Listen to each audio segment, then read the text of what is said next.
Assalamualaikum warahmatullahi wabarakatuh. Bismillahirrahmanirrahim. Perkenalkan, nama saya Muhammad Fadila dan saya berasal dari Fakultas Matematika dan Ilmu Pengetahuan Alam Universitas Islam Bandung. Di sini judul penelitian saya berjudul Penelusuran Pustaka Potensi Tanaman Saga Aurus Precarius sebagai antimikroba patogen pada sistem pencernaan. Abstrak dari penelitian kali ini adalah adanya prevalensi penyakit yang diderita oleh masyarakat Indonesia, di mana ada penyakit karias gigi, demam tifoid, diare, dan juga kandidiasis yang merupakan penyakit-penyakit yang ditimbulkan oleh mikroba patogen pada sistem pencernaan. Sistem pencernaan dimulai daripada mulut hingga ke bagian-bagian dalam tubuh seperti anus, usus besar, usus kecil, dan lainnya. Nah, penyakit-penyakit yang memiliki prevalensi tinggi diantaranya ada karias gigi yang disebabkan oleh Streptococcus mutans, demam tifoid yang disebabkan oleh Salmonella typhi, diare yang bisa disebabkan oleh bakteri Escherichia coli, Staphylococcus aureus, dan juga bakteri Shigella, dan juga ada kandidiasis yang bisa disebabkan oleh jamur Candida. Selain itu, pemilihan tanaman saga digunakan karena tanaman saga diduga memiliki kandungan metabolit sekunder yang mampu bekerja sebagai antimikroba, dan juga hasil dari penelitian ini ditunjukkan oleh adanya konsentrasi hambat minimum daripada bagian akar, biji, dan juga daun pada tanaman saga yang diduga memiliki aktivitas antimikroba tersebut. Landasan teori yang pertama adanya adalah metabolit sekunder dari tanaman saga.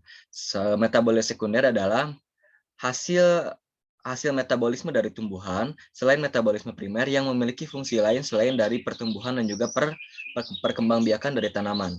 Contohnya adalah digunakan sebagai perlindungan bagi tanaman atau memberi warna atau memberikan bau pada tanaman sehingga itu bisa membantu tanaman untuk bertahan hidup di lingkungan dari faktor-faktor stres lainnya yang berasal dari faktor eksternal. Dan juga untuk di kefarmasian, metabolit sekunder ini bisa digunakan sebagai fungsi-fungsi yang memiliki aktivitas farmakologis. Salah satunya di sini adalah antimikroba, di mana antimikroba adalah zat yang mampu menghambat atau membunuh suatu pertumbuhan mikroba, terusus mikroba-mikroba patogen. Pada penelitian ini adalah mikroba patogen saluran cerna. Nah, kemampuan zat tersebut untuk menghambat atau membunuh bisa ditunjukkan oleh konsentrasi hambat minimum yang menunjukkan konsentrasi terkecil dari suatu zat untuk menghambat pertumbuhan dari mikroba patogen pada sistem pencernaan. Untuk hasil dan pembahasannya, bagian-bagian tanaman yang ditunjukkan memiliki aktivitas antimikroba adalah akar, daun, dan biji yang menunjukkan hasil konsentrasi hambat minimum beragam pada mikroba patogen pada sistem pencernaan. Ketiga bagian ini menunjukkan hasil yang berbeda-beda, ditunjukkan pada bakteri yang berbeda-beda dan juga jamur yang berbeda-beda.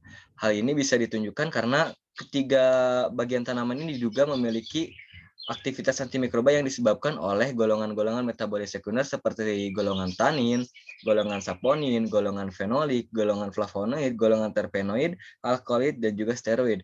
Ketujuh metabolit sekunder ini diduga memiliki aktivitas dengan menghambat pertumbuhan dinding sel dari bakteri-bakteri dan juga jamur patogen pada sistem pencernaan, sehingga ketujuh metabolit sekunder ini lah yang diduga memberikan aktivitas farmakologi sebagai antimikroba dan menghambat pertumbuhan mikroba patogen pada saluran cerna. Dan juga pengaruh struktur mikroba yang terdapat pada setiap mikroba ini bisa menjadi pengaruh potensi tanaman saga ini bisa digunakan sebagai antimikroba juga, karena bakteri gram positif yang memiliki perbedaan struktur pada dinding sel bakteri terhadap gram negatif memiliki ketahanan yang berbeda terhadap zat antimikroba, yaitu 7 golongan tadi, sehingga efektivitas potensinya antara terhadap bakteri gram negatif dan juga bakteri gram negatif memiliki perbedaan. Begitu pula dengan terhadap jamur. Perbedaan struktural inilah yang bisa digunakan atau bisa dijadikan acuan sebagai penelurusan potensi zat antimikroba yang digunakan terhadap bakteri yang digunakan berdasarkan golongan gram negatif atau gram positif, dan untuk jamur juga bisa digunakan.